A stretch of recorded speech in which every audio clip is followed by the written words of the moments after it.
Hello YouTube, Mr. Miz again, coming to you from my back patio. A couple months ago I made a video about a first world problem involving this guy right here. It's a RS11 that I picked up at a train show. As I'd mentioned before, I love the old high hood diesels in general. And this Alco, the RS11, just for some reason, I really love it.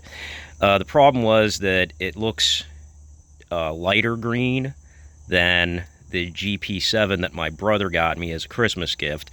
And, while no normal person would know, because I like reading and such too much, I end up noticing that really this should be darker than the GP7 for reasons that I go to in that video, which I'll link in the description.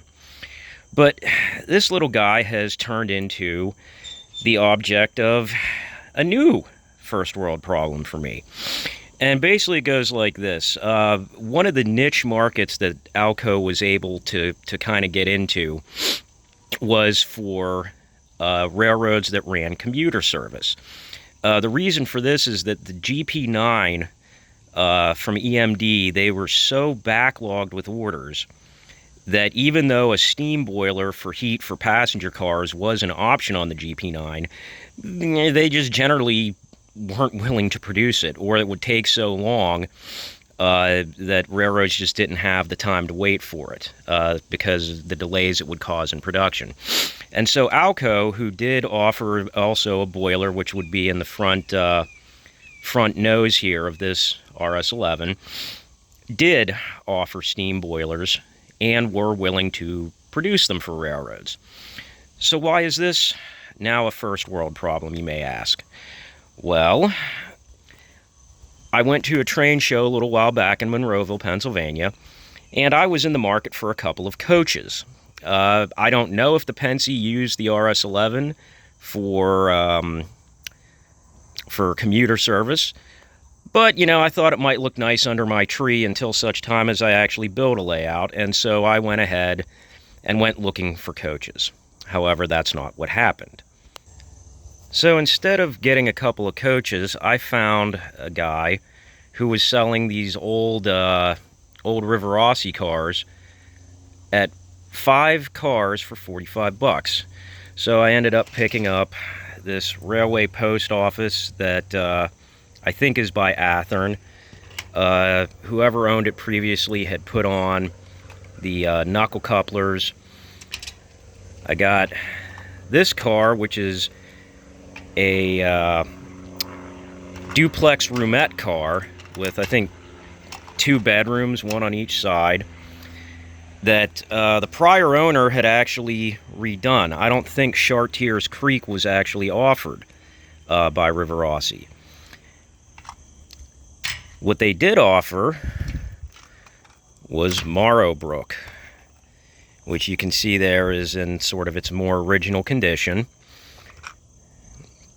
They also offered Catawissa Rapids, which is, I think it was like a 2 or 3 bedroom roomette, 10 roomette car. So again, looks relatively pretty. And the last one they offered is Tower View, which, when you turn it this way, is a blunt end observation car. Now, why would this be a problem, you may ask? Well, for a couple of reasons. Principally this. Tower View is actually one of 2 cars ordered by the Pennsylvania Railroad.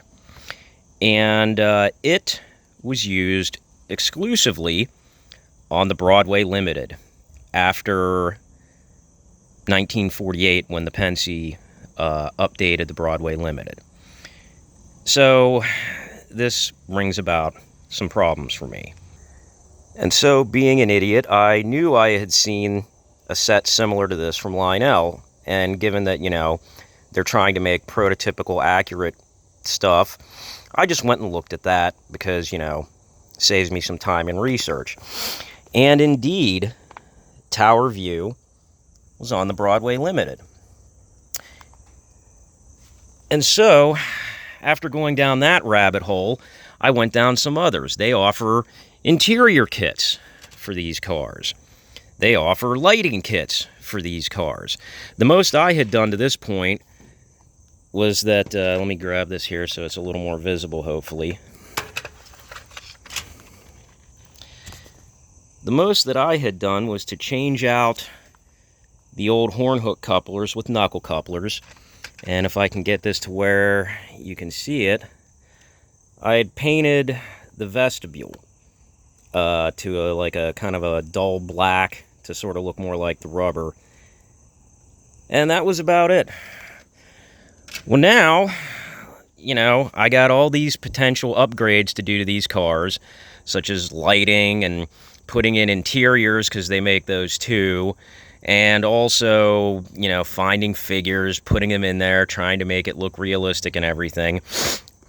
And also, as a fun note, the Pennsylvania Railroad, being the Pennsylvania Railroad, also came out with this here. And that is a dual combination kitchen and dining car. So the diner, I think, was here. I think this was the dining car. And then there was the kitchen. It would make more sense that it would be the kitchen since there's a door there. But yeah, so they had a kitchen/lounge or possibly crew dormitory. And then a dining car. And I'm willing to bet that they make that in HO too. Maybe not Lionel, but someone. So I went from just wanting a couple of coaches for my RS11 to inadvertently picking up basically a starter Broadway limited set that needs a lot of work, as it turns out. And I'm probably going to have to buy some extra cars if I want it to look even remotely correct, along with frickin' a combination dining car and kitchen car. And then to compound it, this stupid thing here is going to end up outdating itself, because if I want to do this right, I'm going to need to get some F units in the Tuscan red and 5 gold stripe livery, because I'm pretty sure the Pennsy, even if they did use the RS11 in any kind of passenger or commuter service, wouldn't strap one to the front of the Broadway Limited unless they were using it to switch it around. So yet again, I've really just kind of given myself problems that really aren't needed, and in large part due to me overthinking stuff, because, this is what I do. Anyways, hope your day is going well. Have a great day, Mr. Miz out.